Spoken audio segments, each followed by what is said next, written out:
Bear Creek Assembly of God Church began in a brush arbor. However, it really began in the hearts of a few women.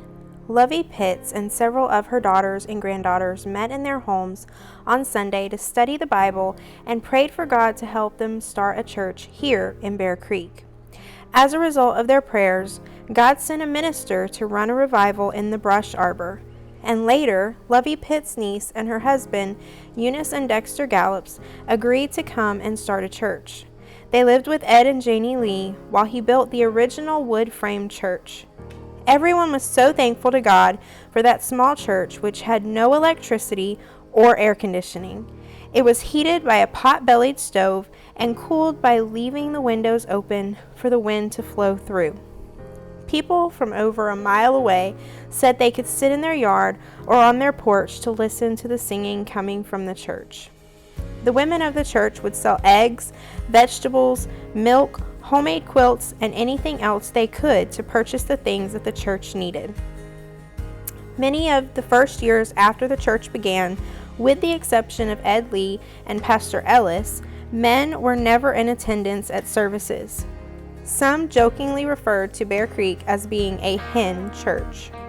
In the 1950s, Reverend Jesse Barlow preached a revival that ended up lasting for 5 weeks, 7 days a week. During that revival, many of the husbands of the charter members were saved, which was an answer to prayer for all of those women.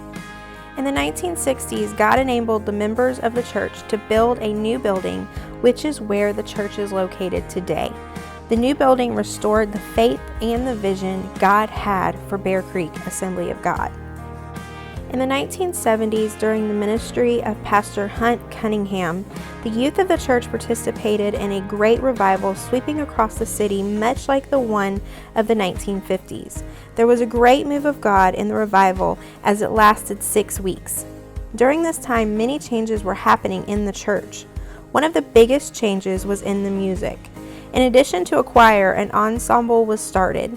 The ensemble grew and began to go out to other churches and minister. In the 1980s, there began to be a large group of children here at Bear Creek. Needing programs and activities for the growing amount of children, Glenn and Deborah Hood started a puppet team with just a few old puppets. Eventually, the puppet team grew and began to also minister outside of the church. The group was made up of not only teenagers, but adults as well. Pastor Griffin, along with Glenn Hood, also launched the first Royal Rangers group at Bear Creek and became active with the district's program for the young men of the church to grow and learn about God in new and exciting ways. In the 1990s, it was an era that brought much-needed changes to the church. Under the ministry of Pastor James Rayleigh, the sanctuary of the church underwent a much-needed facelift.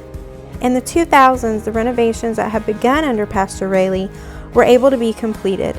All of the Sunday school rooms and parsonage were completely remodeled. All of these renovations, as everything has been here at Bear Creek, was completely done debt-free. Since the early 2000s, Bear Creek has undergone lots of changes. Under the ministry of Pastor Tony Tees, our church added additional buildings onto the church grounds for youth, kids ministries, and as an additional space for Christian education classes and small groups. Although there has been a lot of change in the spaces of Bear Creek, the ministries have also grown in the last 10 to 12 years, with outreaches for our community, small groups to meet the needs of a growing church family, and so much more.